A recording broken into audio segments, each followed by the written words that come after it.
والدین والصلاة والسلام علی من کان نبیا وآدم بین الماء والطین اما بعد فاعوذ باللہ من الشیطان الرجیم بسم اللہ الرحمن الرحیم۔ آج کا ہمارا درس قرآن سورہ نساء کی آیت نمبر 82 سے شروع ہو رہا ہے۔ اس میں اللہ رب العزت فرماتے ہیں افلا یتدبرون القرآن، وہ قرآن میں غور کیوں نہیں کرتے۔ درود پاک پڑھیے۔ اللہم صلی علی سیدنا و مولانا محمد وعلی آلہ وعطرتہ بعدد کل معلوم لک۔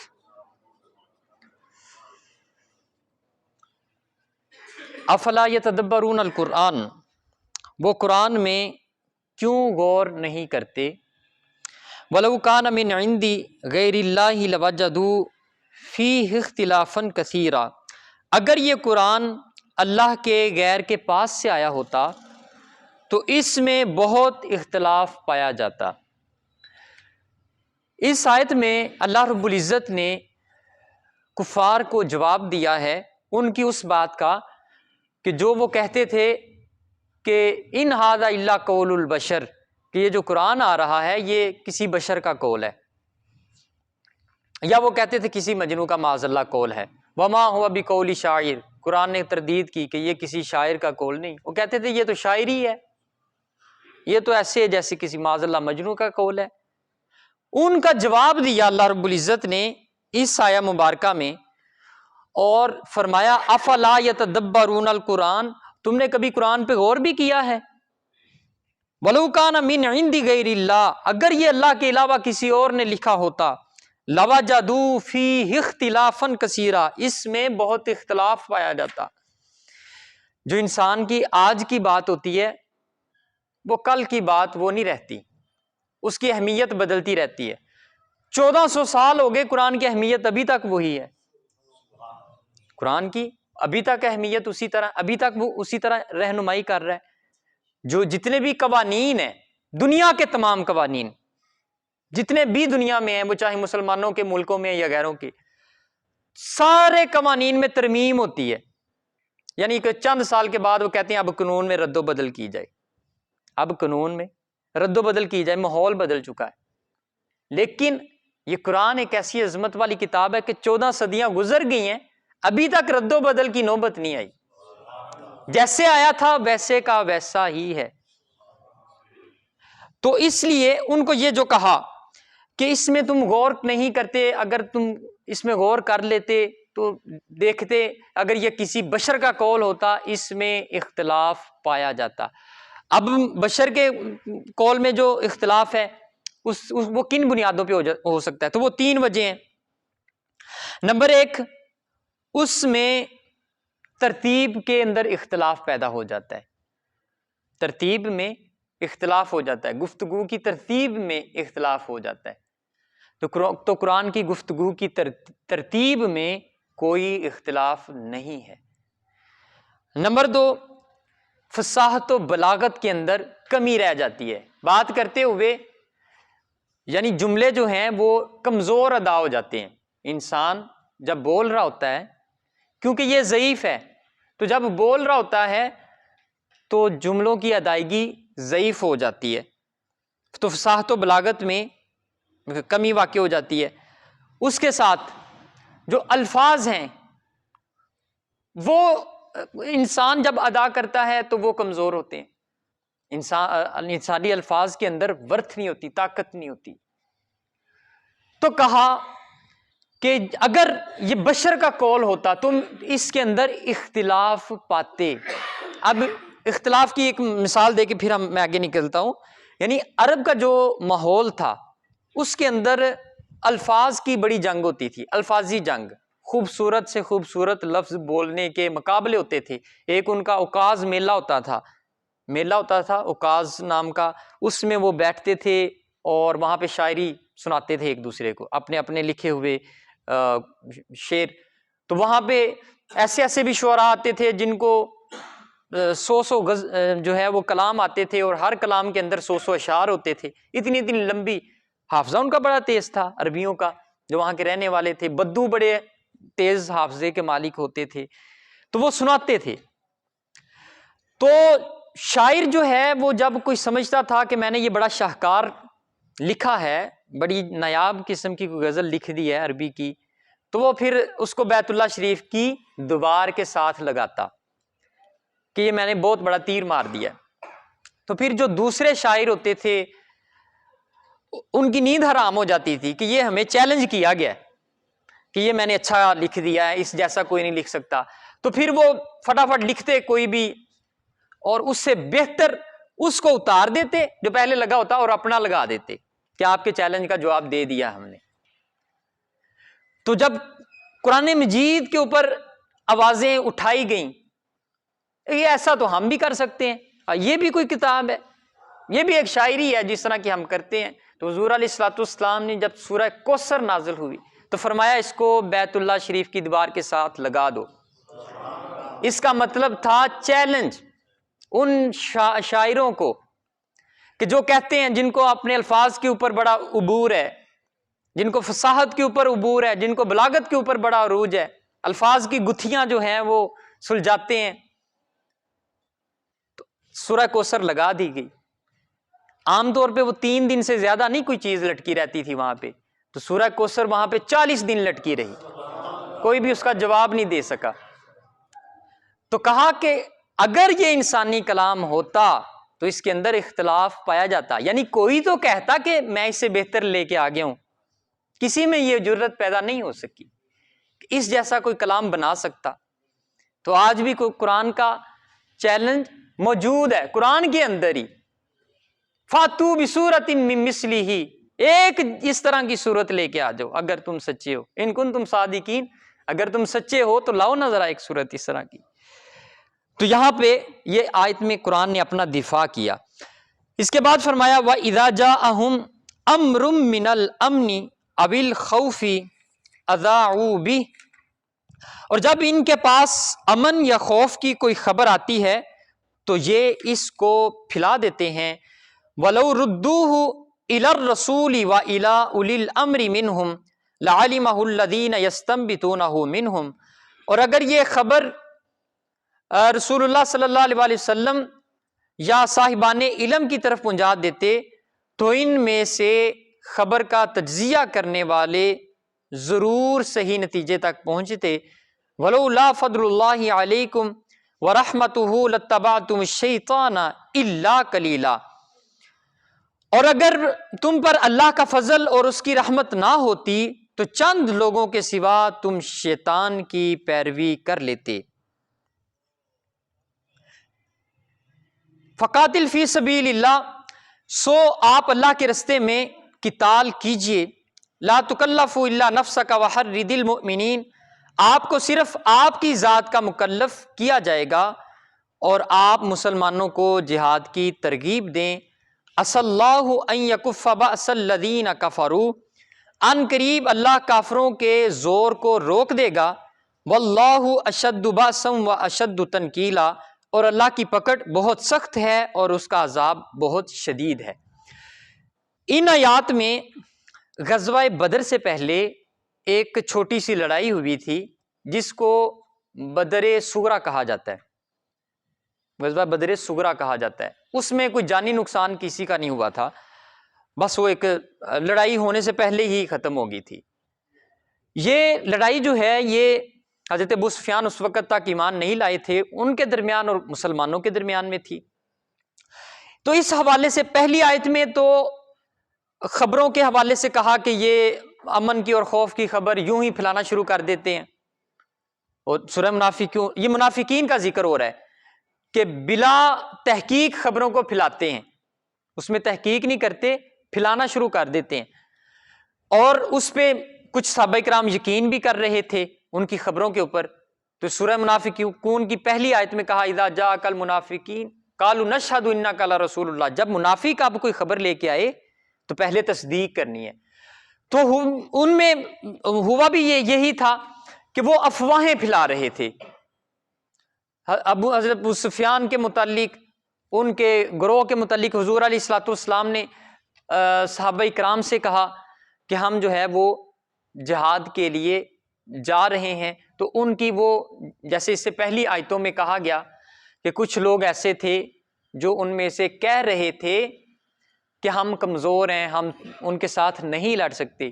ان کا پچھلی آیتوں میں جو کل ہم نے پڑھی ان میں تردید کی گئی اور کہا کہ تم ایسے نہیں بچ سکتے. انما تکون یدرککم الموت، موت تو ویسے بھی آ جائے گی. ولو کنتم فی بروج مشیدہ، اگرچہ تم مضبوط قلعوں میں رہنے والے ہو. تو یہ اس میں 70 صحابہ کرام کی شمولیت ہوئی تھی اس غزوہ میں. اور اس آیت میں یہ کہا کہ لا تکلف الا نفسک وحرد المؤمنین، آپ کو صرف آپ کی ذات کا مکلف کیا جائے گا اور آپ مسلمانوں کو جہاد کی ترغیب دیں. یعنی حبیب صلی اللہ علیہ وسلم اگر آپ کے ساتھ کوئی نہ بھی جائے، آپ کے ساتھ کوئی نہ بھی جائے تو آپ اکیلے تشریف لے کر جائیں جہاد کے لیے. حضور علیہ الصلوۃ والسلام کو یہ فرمایا کہ آپ اکیلے تشریف لے جائیں. کیوں؟ کیونکہ اللہ آپ کا حامی و ناصر ہے. واللہ ولی وکفی باللہ نصیرا، پیچھے یہ فرمایا کہ اللہ آپ کا دوست ہے اور آپ کا بہت بہترین مددگار ہے. من یشفع شفاعتا حسنۃ یکن لہ نصیب منہا، جو اچھی شفاعت کرے گا اس کے لیے بھی اس میں حصہ ہے. ومن یشفع شفاعتا سیئۃ یکن لہ کفل منہا، اور جو بری سفارش شفاعت کرے گا اس کے لیے بھی اس میں حصہ ہے. وکان اللہ علی کل شیء مقیتا، اور اللہ ہر چیز پر قدرت رکھنے والا ہے.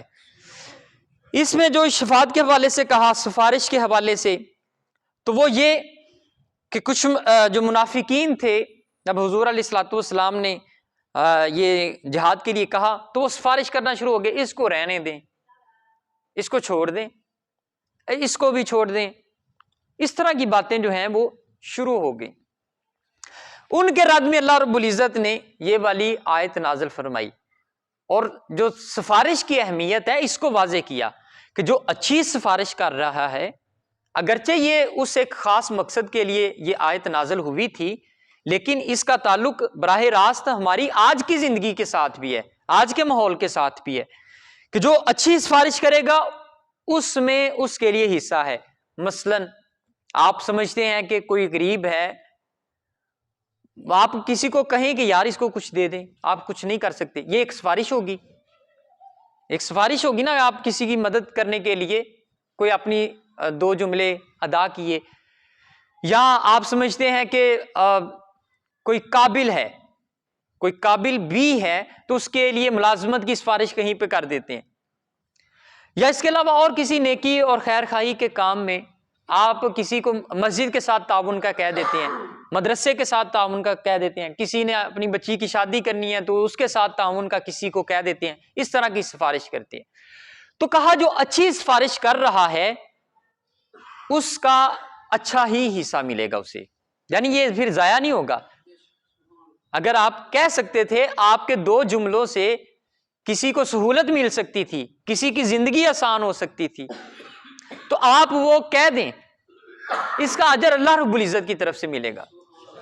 یہ بطور احسان نہیں رکھنا. اب جو ہمارا سفارشی کلچر ہے اس میں یہ ہوتا ہے کہ پہلے تو ہم بلا معاوضہ کسی کی سفارش کرنے کے لیے تیار ہی نہیں ہیں، اور اگر کر بھی دیں تو پھر توقع رکھی جاتی ہے اس کے نعم البدل کی، اس سے کہ یہ کسی نہ کسی انداز میں مجھے یہ لوٹائے گا. احسان ایک بن گیا کہ کہیں پہ کوئی کام نہیں ہو رہا تھا، اس نے سفارش کی ہے، کام ہو گیا ہے، اب احسان چڑھ گیا، وہ پوری زندگی اس کے بوجھ کے تلے دبا ہوا ہے. تو یہ بھی غلط ہے. اس عمل کے پیچھے وہ جو کام کروایا نا، کسی کو کہہ دیا یار اس کا کام کر دو، اس کے پیچھے کیا ہونا چاہیے؟ اس کے پیچھے اللہ کی رضا ہونی چاہیے کہ میں ایک مومن کے لیے سہولت پیدا کی ہے، اللہ مجھے اس کا اجر دے گا، بس ختم. یہ ہونا چاہیے. ہم تو ہماری توقعات اس سے اتنی بڑی ہوتی ہیں اور پھر بعد میں ہم کہہ بھی رہے ہوتے ہیں ہم نے تو ساری زندگی اس کے ساتھ یہ بھی کیا، وہاں یہ پھنسا ہوا تھا اسے وہاں سے نکالا، وہاں یہ پھنس گیا تھا اس کو وہاں سے نکالا. تم پھنس گئے تھے، اللہ نے تمہارے ذریعے اس کی مدد کی ہے. اللہ کسی اور کو بھی توفیق دے سکتا تھا. تو اللہ نے اس کا اجر رکھا ہوا ہے، اس اجر کو ضائع نہ کرو. یہ جتا کے میں نے کیا، آپ نے کیا لیکن اللہ کی مدد سے کیا. اللہ نہ چاہتا تو آپ کو وہ اتنی قابلیت ہی نہ دیتا کہ آپ وہ کہہ سکتے. تو اللہ نے اگر قابلیت دیا تو اس کے پیچھے للہیت ہونی چاہیے. تو جو بری سفارش ہے اس کی مذمت بھی کی ہے، یعنی ایک نااہل بندہ ہے، آپ اس کے لیے سفارش کر رہے ہیں کہ اس کو فلاں عہدے پہ بٹھا دیا جائے، تو یہ تو ایک نااہلی ہے، اس کی مذمت بھی کر رکھی ہے قرآن نے کہ نااہل کے لیے سفارش نہ کی جائے. وَإِذَا حُيِّيتُم بِتَحِيَّةٍ فَحَيُّوا بِأَحْسَنِ مِنْهَا أَوْ رُدُّوهَا، اور جب تم کسی کو لفظ سے سلام کیا جائے تو تم اس سے بہتر لفظ کے ساتھ سلام کرو، او ردوہا، یا اسی لفظ کو لوٹا دو. ان اللہ کان علی کل شیء حسیبا، بے شک اللہ ہر چیز کا حساب لینے والا ہے. اس آیت میں جو سلام کا طریقہ ہے اس کو قرآن نے بیان فرمایا کہ جب آپ سے کوئی سلام کرے تو کوشش کریں کہ اس سے بہتر انداز میں جواب دیں، یا کم از کم جیسے اس نے سلام کیا ہے ویسے جواب دیں. کوئی کہتا ہے السلام علیکم، آپ یوں کہہ سکتے ہیں وعلیکم السلام ورحمۃ اللہ وبرکاتہ، اس سے بہتر ہو گیا نا کہ آپ نے 3 بڑھا دیے. اچھا اب ایسا ہے کہ یہ جو آپ نے کہا وعلیکم السلام ورحمۃ اللہ وبرکاتہ، کہ آپ پہ اللہ کی رحمتیں بھی ہوں برکتیں بھی ہوں، ایک اضافی بول دیا. اب یہ دعائیں آپ نے اس کو دے دیں. حدیث پاک کا مفہوم یہ ہے کہ حضور علیہ الصلوۃ والسلام نے فرمایا کہ جب کوئی بندہ اپنے بھائی کے لیے دعا مانگتا ہے تو اللہ کی رحمت کے فرشتے اس بندے کے لیے دعا مانگتے ہیں، جو وہ اپنے بھائی کے لیے مانگ رہا ہوتا ہے فرشتے کہتے ہیں یا اللہ اسے بھی دے دے، اسے بھی دے دے. وہ اپنے لیے نہیں مانگ رہا، آپ مانگ رہے تھے، آپ انسان ہیں، آپ کے لیے فرشتے دعا مانگنا شروع ہو گئے.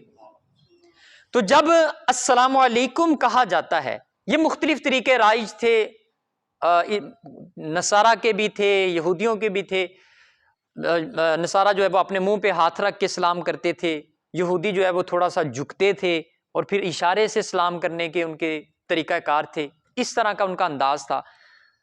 تو اسلام نے جو خوبصورت طریقہ دیا وہ یہ ہے کوئی کسی کے سامنے نہ جھکے، سیدھے کھڑے ہو السلام علیکم، وہ بھی برابری کی سطح پہ وعلیکم السلام، بات ختم.